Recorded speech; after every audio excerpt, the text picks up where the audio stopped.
Good afternoon. I am Dr. Archana Mehendale from the Center for Education, Innovation and Action Research, Tata Institute of Social Sciences, Mumbai. In the next 10 minutes, I'll be talking to you about child rights education and higher education in Asia. Although I'll be talking mainly from the point of view of work that has taken place at the South Asian level with examples of India. I've divided my presentation in 3 parts. To start off, I will like to talk a little bit about child rights situation in Asia, some of the considerations that we need to take into account when we are trying to develop a child rights course in higher education institutions. I'll then be talking about a brief descriptive summary of child rights programs as they stand today in the South Asian region. And finally, I'll conclude by raising some of the issues and talking about some of the possibilities of action for research scholars and academicians who are trying to put together child rights education programs within the university setup in South Asia. To start off, I wanted to first flag the issue of fragmentation and highly differentiated idea of childhood that exists in Asian context. Asia is a large, diverse continent, and the idea of childhood itself is highly differentiated. The social and moral norms for childhood and children vary depending on the child's social position, age, gender, social caste, citizenship, religion, and so on. And quite related to this idea is the tension that the legal norms face as they interact with the widely diverse social and moral norms.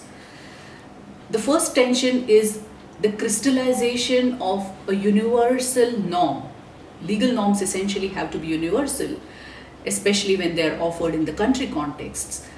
There is a need to actually distill what is a universal idea, whereas the social and the moral ideas are diverse and fragmented. And this tension results in a peculiar situation where the implementation of legal norms is highly dependent and circumscribed by the social and moral norms. To give you an example from India, although education is a constitutional and a fundamental right, the realization of this legal norm is highly dependent on social norm, which may decide whether a girl child can go to school, whether a child of a tribal community can go to school and sit along with the other children and participate in schooling.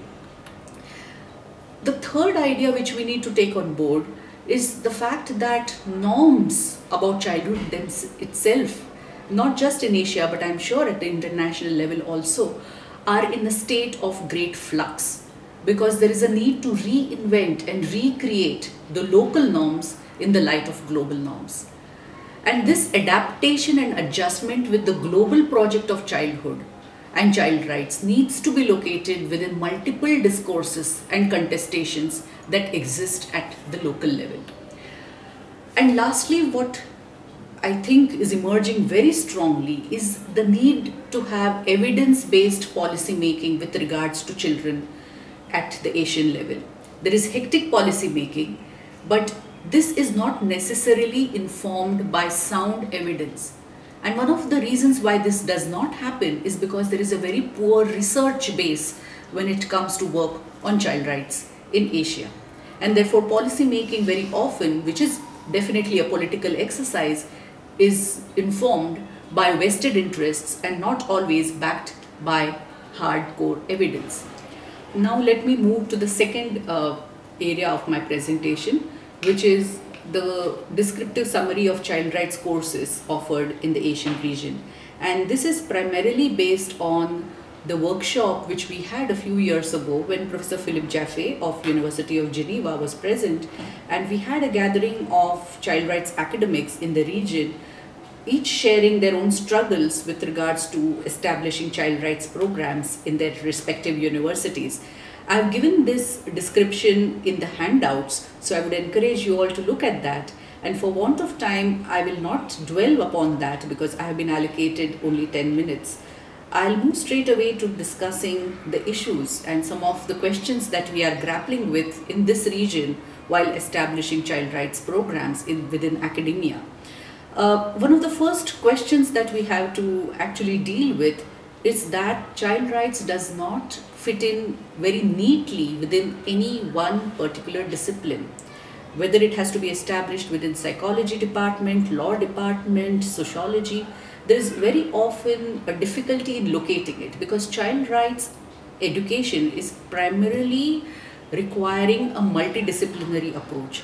And multidisciplinarity requires willingness to overcome disciplinary boundaries in teaching, but most importantly also in research and practice. And this is easier said than done. The second issue that we grapple with is with regards to the literature reviews.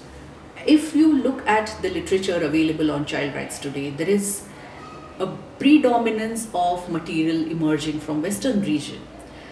Literature about child rights in Asia is really weak and lacking, although growing. I cannot say it is not growing, but it is still weak in comparison to what is available in the West. And therefore the tendency very often is to utilize what is provided for already in Western countries, what the students in the Western region are reading, and these just get used again in the Asian context, which may not always have a bearing on the ground level situation in Asian countries.